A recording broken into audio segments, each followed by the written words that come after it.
Buenas noches, estimados televidentes. Continuando con el programa anterior, vamos a seguir con la figura de Fidel Castro Ruz, líder conocido como el líder histórico de la Revolución Cubana.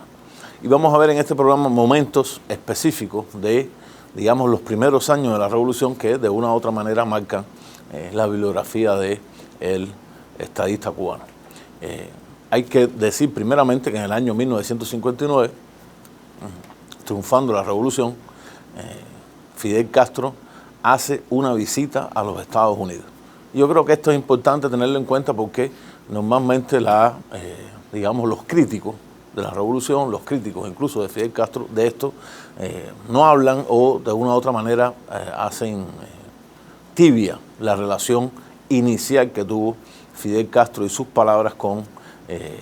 el gobierno de los Estados Unidos del momento. En ese viaje, Fidel Castro incluso viaja con su esposa, viaja con su hijo, es entrevistado por la televisión estadounidense. Por cierto, en esa entrevista, es una entrevista que se realiza en inglés, lo que nos dice a nosotros que Fidel Castro siempre supo hablar inglés, o sea, dominaba el idioma, de una u otra manera con un fuerte acento cubano, pero normalmente los latinos siempre hablan con acento cuando van a hablar otro idioma. Es una entrevista y yo creo que es importante que esa entrevista de Fidel y ese gesto de haber viajado a Estados Unidos, de una u otra manera nosotros consideramos que fue una actitud de tenderle la mano hacia el gobierno de Estados Unidos, logrando o tratando de lograr algún tipo de relación que de una u otra manera sería amistosa, de acuerdo a el vínculo estrecho entre Cuba y los Estados Unidos, vínculo geográfico, geoestratégico, de cercanía. Lo cierto es que no es recibido por el presidente de los Estados Unidos, en este caso es recibido por el vicepresidente de Estados Unidos, entonces el que fuera presidente años después, Richard Nixon, y en las conversaciones que tiene con Nixon, Nixon incluso en un memorándum famoso declara que Fidel Castro era un comunista y que era un peligro para el gobierno de los Estados Unidos e incluso prácticamente niega las cosas que había planteado Fidel Castro en diferentes momentos de esa visita a los Estados Unidos, donde incluso había dicho que la revolución cubana nunca sería roja, e incluso hablaba de que era una revolución propia. Si vamos a hablar de colores, decía que la revolución cubana era una revolución verde. Bueno, lo cierto es que yo creo que sí es importante tener en cuenta eso. Tendió la mano no fue aceptada y todo lo contrario, se inicia un proceso de cada vez más de enfrentamiento hacia la naciente revolución cubana. En ese propio año, 1959-1960, se empiezan a aplicar por la Revolución Cubana, por el gobierno del entonces primer ministro Fidel Castro, medidas de corte social, medidas de corte popular, que estaban plasmadas en eso que habíamos llamado el programa de Moncada, un programa de corte, digamos, democrático, revolucionario, donde se había señalado que haría esa revolución si finalmente triunfaba, como había ocurrido el 1 de enero de 1959. Estas primeras medidas, tenemos la reforma agraria, una reforma agraria que realmente va a afectar intereses de las grandes transnacionales estadounidenses, sobre todo de la United Fruit Company, que tenía la mayor cantidad de tierras en Cuba. También va a afectar a los grandes terratenientes cubanos, y estamos hablando de todas maneras de un sector que con fuerte poder económico, pero sector minoritario en la economía cubana, vinculado sobre todo a la producción azucarera. Esta reforma agraria, por primera vez en la historia de Cuba, le da las tierras a quien la producía, o sea, a los pequeños campesinos. Hay muchos pequeños campesinos que reciben su tierra. Es cierto también que quedan grandes extensiones de tierra que de una u otra manera van a ser las tierras donde después se van a desarrollar la producción cooperativa y la producción agrícola estatal, de lo que sería un futuro régimen de la tierra en Cuba. También, como otra medida importante, está la ley de reforma urbana. Todo el que vivía en Cuba en una casa que la habitaba, que pagaba renta, a partir de esa reforma, esa casa ya era suya, era de su pertenencia. Ustedes pueden imaginar que estas dos medidas fueron medidas que tuvieron un amplio respaldo en la mayoría de el pueblo cubano. A la vez, 1960, finales de 1951, en 1960, se inicia la campaña de alfabetización. En Cuba, habíamos dicho, amplísimas masas de analfabetos y cuasi analfabetos que existían entre la población cubana, y en un año Cuba se va a declarar libre del analfabetismo. O sea, se empieza por esta campaña de alfabetización. Todos los cubanos y las cubanas van a saber leer y escribir, y lógicamente sabiendo leer y escribir empezarían un proceso de, digamos, de superación en la educación. O sea, se aprende a leer y escribir y después habría que seguir estudiando hasta alcanzar niveles superiores. Pero es el primer caso en América Latina donde se va a superar esa,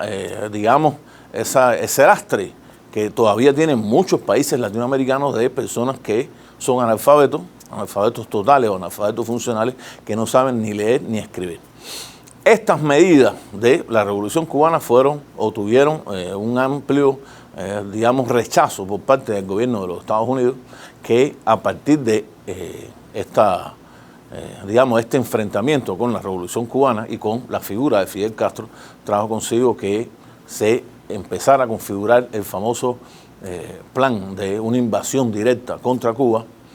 invasión que se dio finalmente, o sea, se llevó a efecto años después, en el año 1961, exactamente el 17 de abril de 1961, cuando una brigada mercenaria formada por mercenarios cubanos desembarcó en Cuba, formada por mercenarios cubanos, pero armada al estilo de las brigadas de desembarco estadounidenses, desembarcó en Cuba y en menos de 72 horas fue derrotada por la Revolución Cubana. Es un momento de enfrentamiento militar directo, enfrentamiento donde participa directamente Fidel Castro, es el que dirige las operaciones, incluso se presenta en el escenario de combate en Bahía de Cochino. Son famosas las fotos, o sea, las ilustraciones gráficas de Fidel Castro en un tanque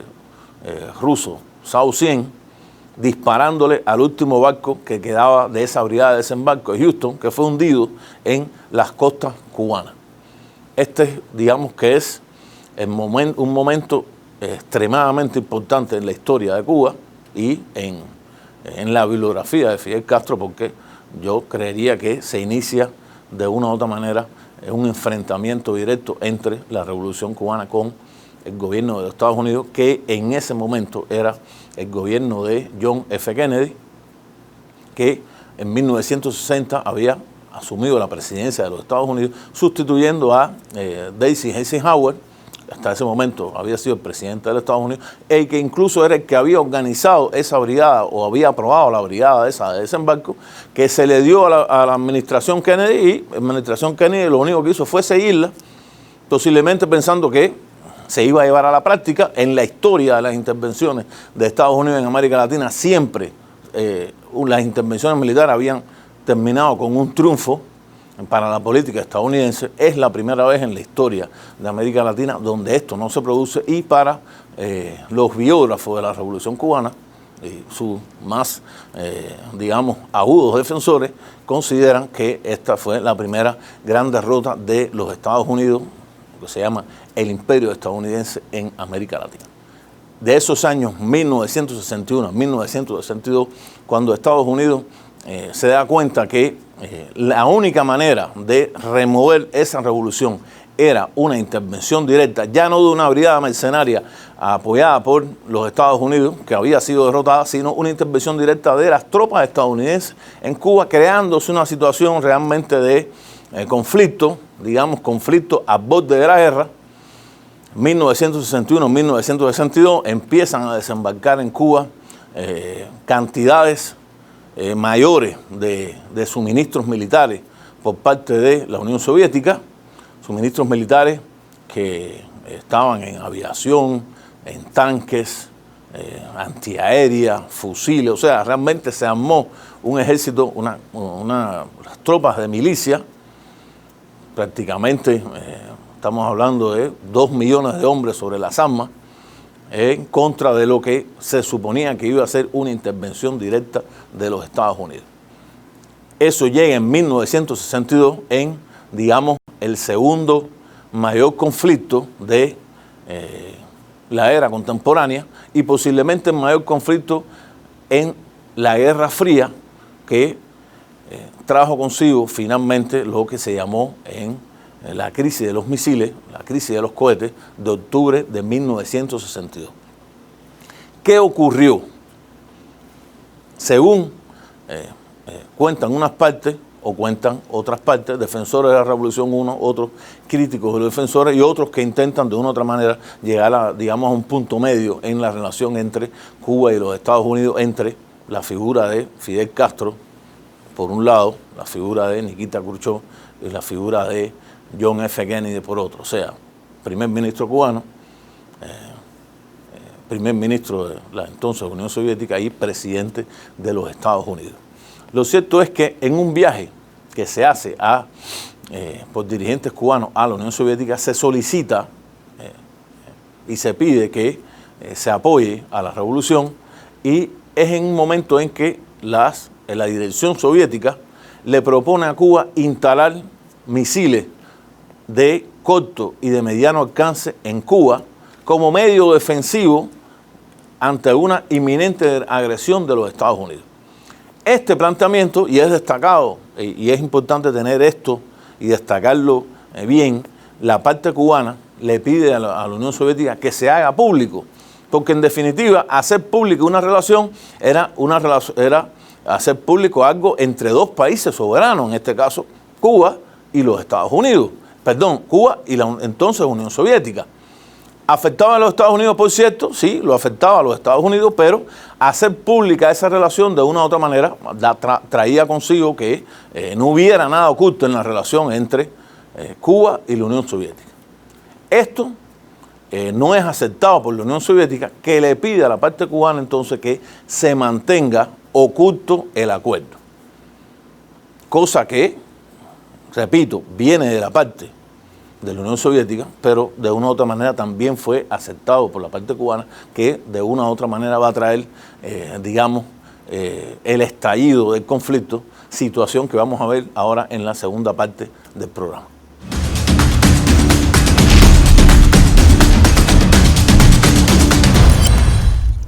Continuando la parte anterior, nos habíamos quedado en el momento en que la Unión Soviética y Cuba finalmente habían acordado que la instalación de los misiles de corto y mediano alcance en Cuba, y hay que aclarar que cuando hablamos de misiles, estamos hablando de misiles con cabezas nucleares, fueran instalados en Cuba, y que a pesar de que la parte cubana pidió que se hiciera público el acuerdo, finalmente se había acordado que fuera de una manera secreta. Esos misiles se empezaron a instalar en Cuba. ¿Cuál es el problema de la secretividad? Cuando algo se hace secreto, evidentemente queda para la parte afectada, en este caso de una u otra manera era la parte estadounidense, que lo que se hace secreto es algo, digamos, que entra en algo que es criticable, que se está haciendo a espaldas de la otra parte, que afecta directamente a la otra parte, lo cual de una u otra manera es cierto. Lo que ocurrió fue que Estados Unidos, que estaba realizando vuelos de espionaje sobre Cuba de una punta a la otra de la isla, que lo realizaban los aviones de espionaje U-2, en uno de esos vuelos, el piloto, el oficial Powell, toma la foto, es el primero que toma esa foto, donde se veía la instalación ya de los misiles, estaban siendo instalados los misiles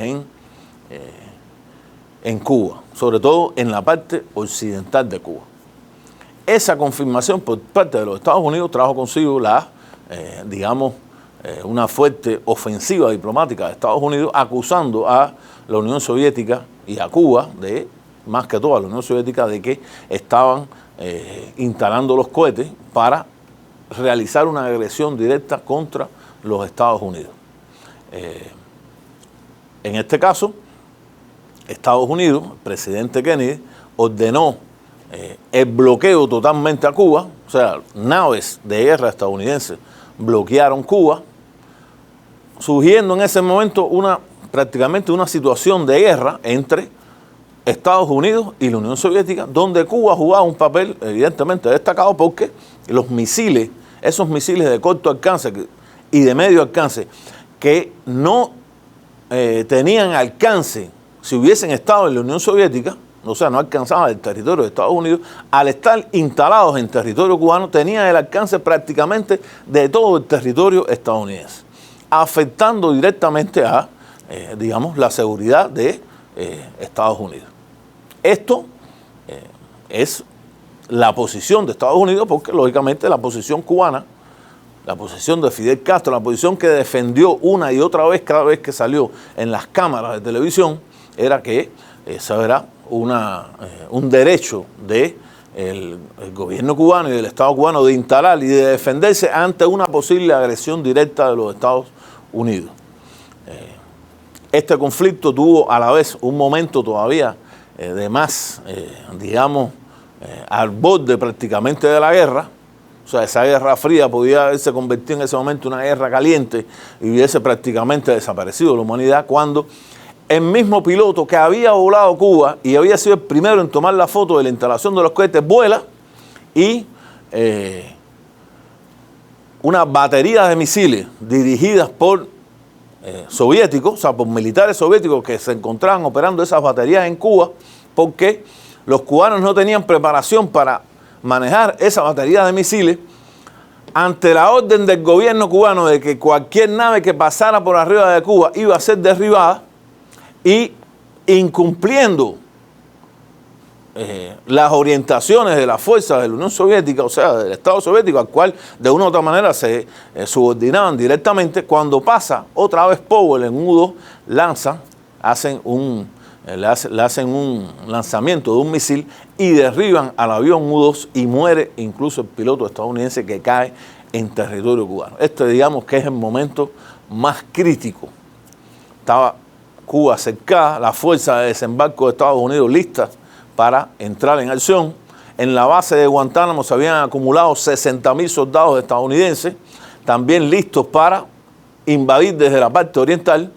y de una u otra parte Estados Unidos y la Unión Soviética se estaban apuntando con los misiles.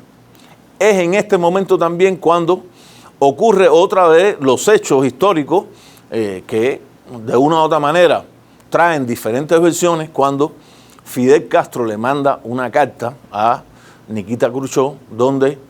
la versión de Fidel Castro, versión dada después ante los propios, digamos, actores principales de ese conflicto, versión que dio en La Habana. Esta es una versión totalmente real, digamos, de una otra manera. Él dice que en la carta que él le envía a Nikita Khrushchev, lo que le plantea es que la Unión Soviética, si Cuba es atacada, que no dudara en emplear las armas nucleares contra los Estados Unidos, en lo cual, lógicamente, la destrucción de Cuba hubiese sido total, ¿no?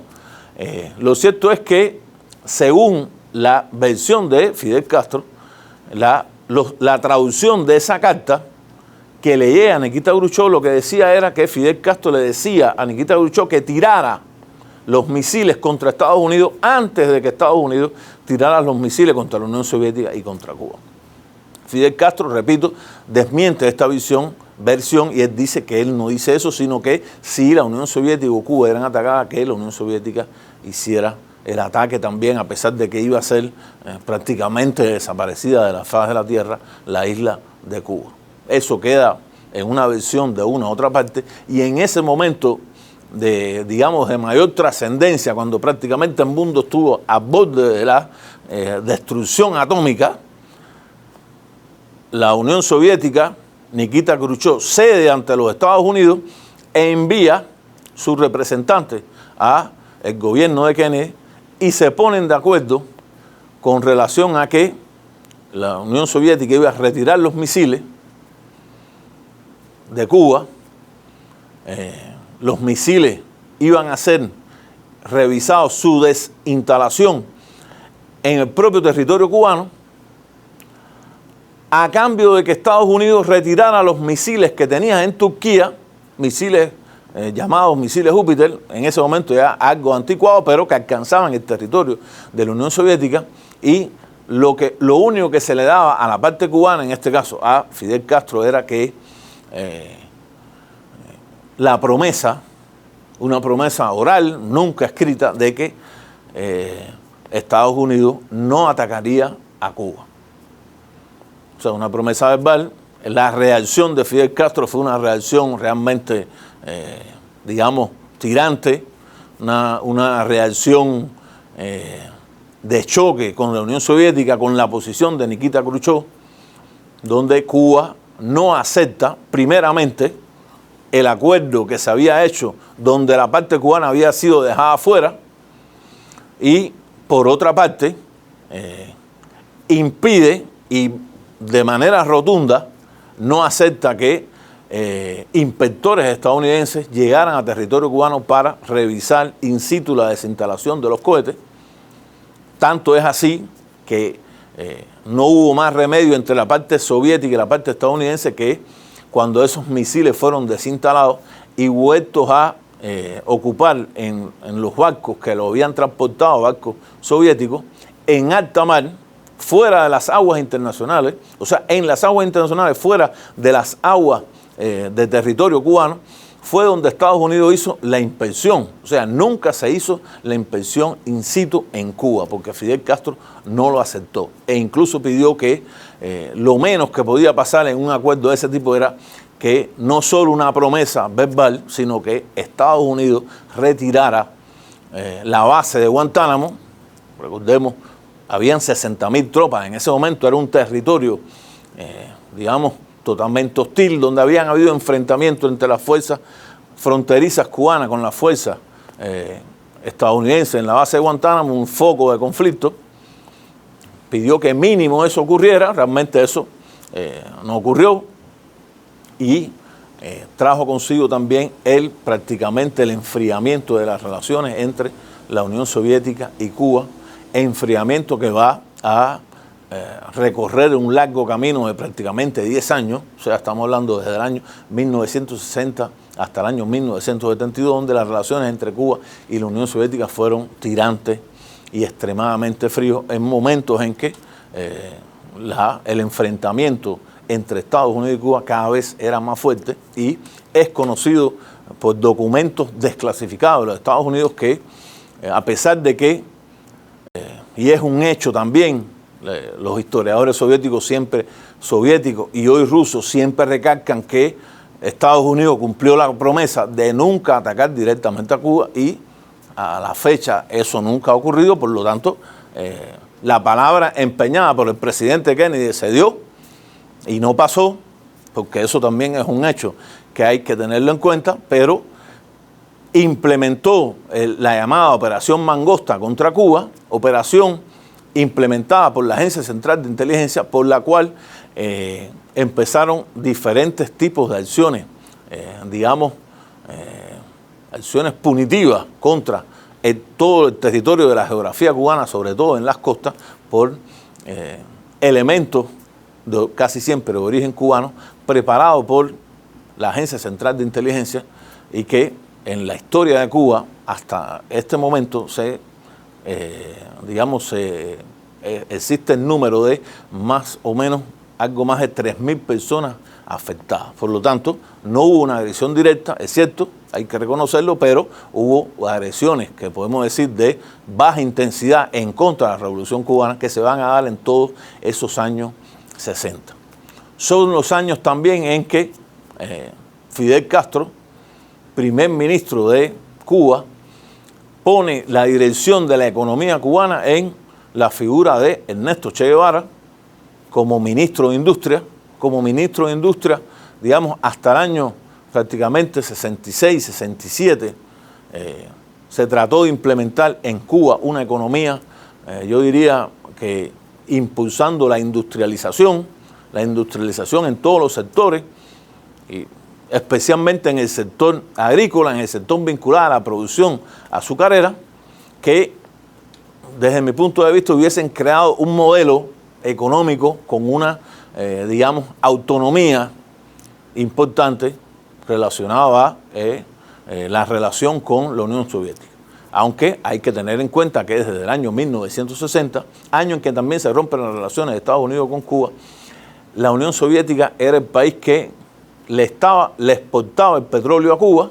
a pesar de que las relaciones estaban frías desde el punto de vista político, diplomático, y a la vez le compraba el azúcar a Cuba, que era el principal renglón económico, lo cual de una u otra manera trajo que cada vez más la relación económica entre los dos países se hiciera más fuerte. Esto, así de manera general, lo vemos en los años 60, años del principal enfrentamiento entre ambos países, y que vamos a concluir hasta hoy, y continuaremos entonces en otras décadas, ya a partir de los 70, sobre todo con la zafra en 1970 y la participación de la figura de Fidel Castro en la historia de la Revolución Cubana. Muchas gracias y buenas noches.